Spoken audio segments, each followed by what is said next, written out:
But hey, never say never when it's ONIC, Yeb, Adi, and Kai. For Aura, I feel like they have rounded themselves up with quite a solid draft. You have the cover for the Herald, you have the Art Guard, you have a lockdown, the dive as well from the Yuzong, BDF, and Furious Dive. Now for Aura, they want to conclude their draft with something strong. Roger? Maybe a strong jungler, or Roger could also work in the jungle, but it's going to be Yaoi's Cho, the Yaoi special. And last but not least, they will pick up for themselves a Martis. This will disable all the CC that is going to be pounded towards Gugun.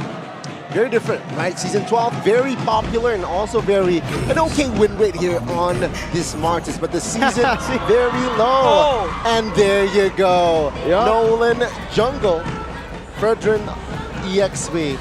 Oh man, I'm a ONIC. solid hater of the Fredrin XP, but it seems for ONIC they somehow are able to make it work. A lot of these situations, they're able to just find the real way to make these compositions work. But with the Nolan this time, it's already quite different, right? You're pretty vulnerable to the Cho as well. Even technically the dive from the Yuzong and the Herald, when you go for these all-ins, there's so much sustain on Aura. It's going to be kind of tough for Nolan to choose who to target in these team fights. Technically, who are you really going to be assassinating here, right? Maybe the Angela, but the Angela will definitely be a bit further back. And if you take a look at the Aura counter index and lineup rating, it does favor them. So we'll see in the Land of Dawn if the execution can play a bigger part than the lineup rating. Can the Sky Kings strike twice and conclude this series, or will the red fiery dragons fight back and fly high? Back to the Land of Dawn we go for game number 2 of Aura Esports against ONIC. Land of Dawn, here we go. Welcome with to Mobile the Dragons' Legends. wings clipped. Will they be able to withstand the pressure from the Sky Kings? Let's see what will Gugun do on this Martis. Again, very, very rare this season to see a Martis in the jungle. Will he be able to pull it off? I speculate this would be a very quite tough early game for Kyrie to play with the Nolan, especially you have the tanks up in the Yuzong and the Martis as well, just kind of like out damages you in the early game. Yeah. In the clear department as well though, the Nolan should still have an advantage. That's one of the strengths of this Nolan. Really, really fast clear. And let's take a look at the emblems here. So far, still very, very classic, but Kabuki, ooh, interesting choice here. Inspire and the Festival of Blood. Trying to out-sustain ONIC, something that we were talking about. The Nolan is going to have a tough time, especially with the sustained aura already have without the Festival of Blood on Kabuki. Now with the Festival of Blood, he's going to have a better time. And Gugun on this Martis, you're right, Donnie. We haven't seen this pick a lot, and I think for Gugun especially, this is the first time in Season 13 that we see him on it. And it's on an Impure Rage, which is another interesting choice to go for. So I believe it does look like Gugun wants to go for a full utility build, a full tank build maybe. Maybe the most he can do with some damage would be a Fury Hammer, and then he will just play purely to be the sandbag and maybe to execute when ONIC get low. For ONIC though, Lutpi up top, under pressure for 3 members. Yaoi could get caught, but he's fine. Fine and dandy, because the kill pressure early on from ONIC with the Ruby and Nolan is quite strong, especially that Nolan able to get level 4. They're eyeing towards this top lane. Sans is there to back them up. Turtle spawn, this could be the next menu for both teams. They march their way towards the turtle pit. Here's a future problem thought, right, for Aura. Do you think that this composition has enough wave clear here? I don't see, apart from Harris, but let's see here in mid-push, Yaoi will be forced to use the flicker early. Now Gugun will find the first neutral objective. Good Petrify will force Lupin to use the flicker, but Keyboy will be caught in the first blood. This time, Aura will find the first blood. First blood for Gugun, and they get the turtle as well. So that's a net win for Aura to try to take charge and control of this early game.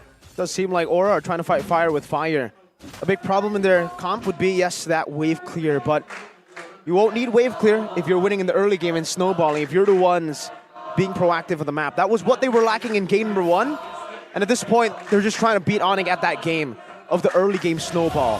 ONIC, on the other hand, have taken a step back from the Brody, from that snowballing composition to now a bit of a safer comp with that late game insurance on the Claude. So for ONIC, it's a bit more of, let's wait for that mid game, for that power spike to hit on our Claude, and then we will take the fights. In the early game, we won't commit as much, and that's why we saw an instant disengage from ONIC. Only one member picked off, and the rest acted on it.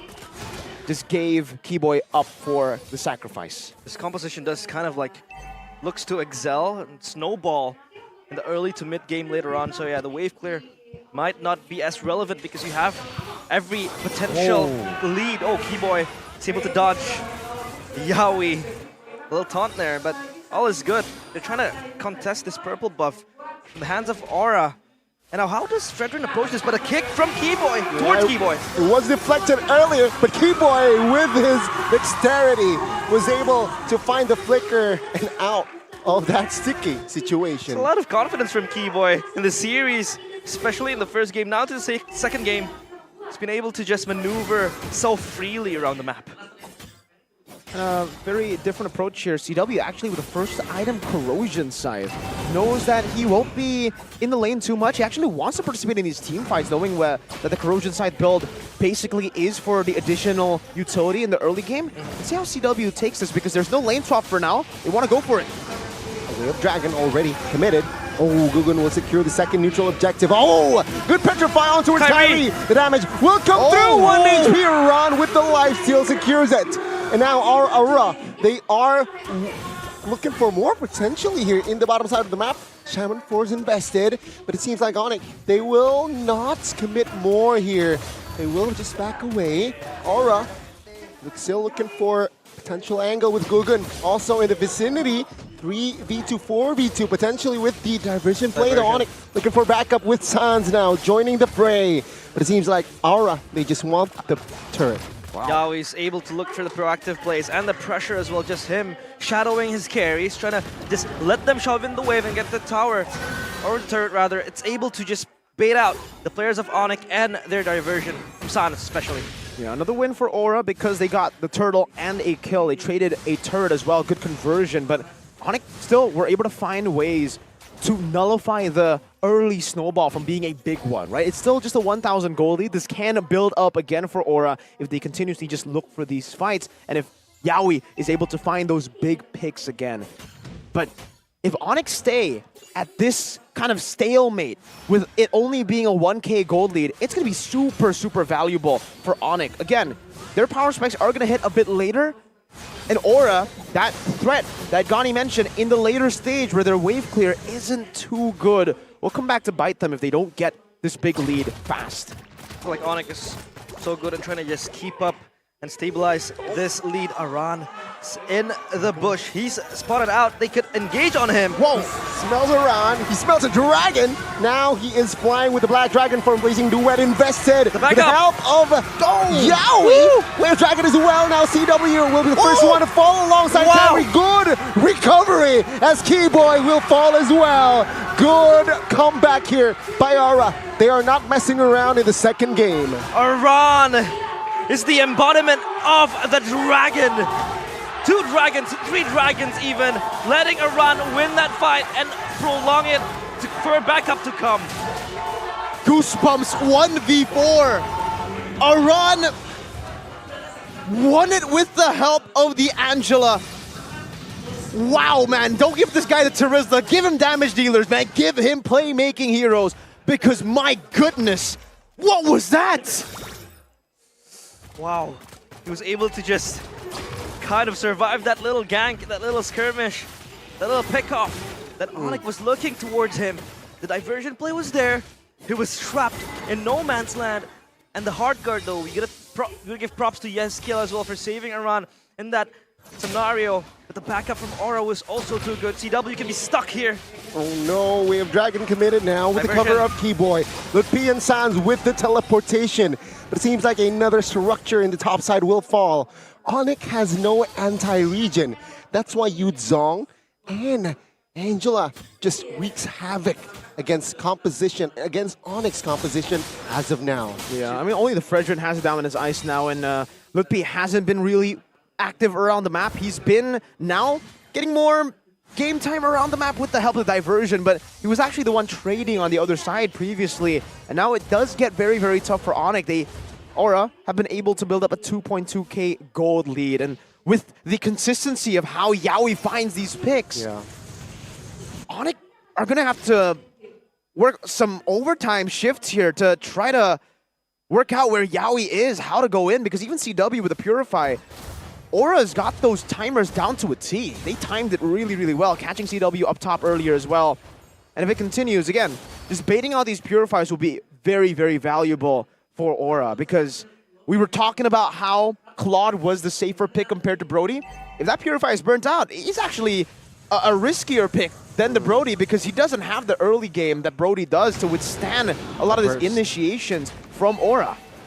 This Claude, of course, kind of like high risk, high reward. I mean, it is lower risk compared to the Brody, but then again, like what Mirko explained, the Claude does not really excel when it does not really, reach that power spike it is longing for. Now, Lord is kick-started by Aura. This could lure ONIC inside. Keyboy with a conceal. They might go for this. Now, when Forrest committed, Lupi. Now you see him, now you don't. No, Keyboy now will be the next target. Flickers is not going to save him much. Rondo will secure the kill. Secures the Mega. 7-0 for Aura this game. Such a crazy series. Deja vu. It's like the first game, but this time the tables have turned. It's Aura in the driver's seat and Aran taking charge. 7 kills, and he has 4 kills to his name. 4-0-3, and Keyboy can't really soak in any damage. He already has a Dreadnought armor, but that's definitely not enough. Not now, at least. CW is still quite far away. Actually, it's quite closer to Golden Staff, but again, it might be too late, because if you take a look at the Harith, Divine Glaive built up. So he chose to go for the Divine Glaive instead of the usual Holy Crystal as the third item. And now, if he gets that Holy Crystal, the Fredrin won't even be able to tank it up. He still has Dominance Ice. Okay, so the Ruby, Keyboy is actually gone for the Athena, so he wants to try to soak in some of that damage from Kabuki, but still, I don't think Kabuki will be targeting him. He'll be looking for the other members, or even just the turrets as of right now. 4.4k gold lead, utilizing the gold lead really well. Aura ONIC with a good defense, but the more map pressure that Aura have, the less and less that threat of that wave clear will have on Aura, and Aura can just completely control the map with that Cho. It has been very hard for Ludpi to just maneuver in the team fights. I mean, with the Fredrin XP, he's very limited to his options. He's trying to soak up the damage, but the damage from Aura has just been immense. Yaoi looking for another pick. Ooh, cancel. Yeah, this might be a mistake by Yaoi.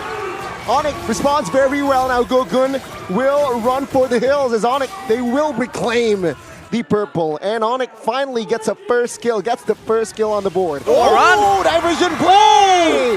Instantly adding 1 to the board again. Aran evaporates. There is damage from ONIC when they're ganged up as 4, and Aran does not have the regen with the hard guard. So that is their window frame to just take down this big dragon. And that's the best possible target that ONIC could actually hope for. A shutdown. The only guy with a bounty. They get that shutdown. Was that on Suns? No, it was actually on Keyboy. So, the shutdown was great. The target was great. But the fact that Keyboy got the gold, it makes it not as worth it. Still very valuable, though, for ONIC, because they are able to withstand this early to mid onslaught from Aura. But yeah, Aura needs to be a little bit more clinical when it comes to those initiations, when it comes to those pickoffs, because one small mistake could lead up to a lot of mistakes. Knowing that the Lo Yi can put on crazy flanks around the map. Yaoi constantly looking for the pickoffs, but sometimes it just bites him from the back, because ONIC is just more than prepared. I mean, there were a lot of disengages from them, and then they would turn the tides around and just re-engage back towards Yaoi. So Yaoi needs to be careful on which pickoffs he wanna look for, because sure, sometimes he can flank from behind, he can look for the important pickoffs, maybe towards CW, but then CW might step too far. He's fine. All good, because he has the BMI. Now, of course, towards the Lord they go. This could be another brawl for the Lord. It seems like ONIC, they will have the arsenal to contest this enhanced Lord.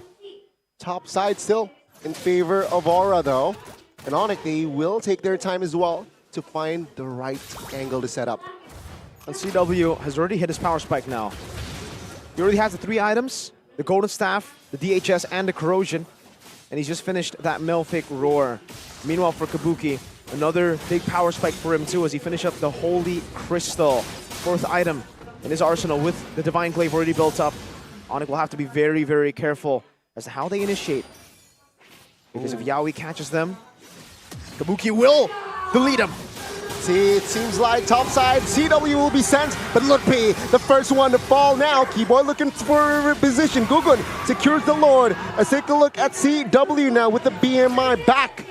Will not be able to find anyone. It's a 1-4. No, it's a 2-4-0 for Aura. ONIC sent CW up top with the diversion and the BMI to come back because he was trying to split push. He was trying to get the side lanes going, but the fight was just engaged by Aura, so there was no damage from ONIC to try to withstand that front line from Aura. So ONIC again conceding the Lord, conceding the kills towards Lutpi. Again, well played by Yaoi, finding the clinical initiation, knowing that Harith has hit his power spike, not just the Divine Glaive, also the Holy Crystal to delete anyone. So he can choose whoever he wants. Meanwhile, hold up. That's a Nolan sent to the back by the diversion.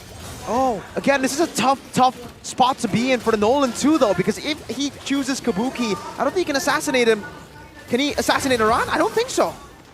A lot commit on towards Iran, that's for sure. And ONIC, this is why I feel like ONIC, they will feel okay-ish during defense. They have a very good high ground. They have Claude, they have Luoyi that can definitely just clear wave fast. But at least they're using this diversion to its maximum. I mean, they're looking for flying angles. They're sending CW up top to split push. So at least they're trying to alleviate extra pressure by Aura. But again, Yaoi is just so confident moving forward. Well, Yaoi might be a mistake. Face checking into a 4 ONIC members now. Diversion towards the middle. Oh my god! Kabuki with the flicker! Oh! The collapse by ONIC! Now hard guard popped as well, but Kyrie will not survive the fight. Kabuki! ONIC looking to reposition. No immortality for Keyboard Lutpi. Taken down as well as Iran, the dragon, collects the double. Saving Private Kabuki. He gets jumped on, he gets engaged upon, but the hard guard was so clutch, and Kabuki now leads the charge towards the crystal. We might see a game 3, ladies and gentlemen. Aura, they did it in leg 1, they might do it again in leg 2. Sans and CW looking to clear, waiting for Kyrie and Keyboy. 12 seconds, will it be enough? Aura looking to jump on towards Sans, flickers away. CW with a blazing duet will not be able to defend as Aura. The Red Dragons force a game 3. The Red Dragons take flight. They're able to burst their fire again. And the Sky Kings humbled. They have to get ready for game number 3. What a performance by Aura in Game 2. It was a statement by ONIC in Game 1, and the Dragons have recovered.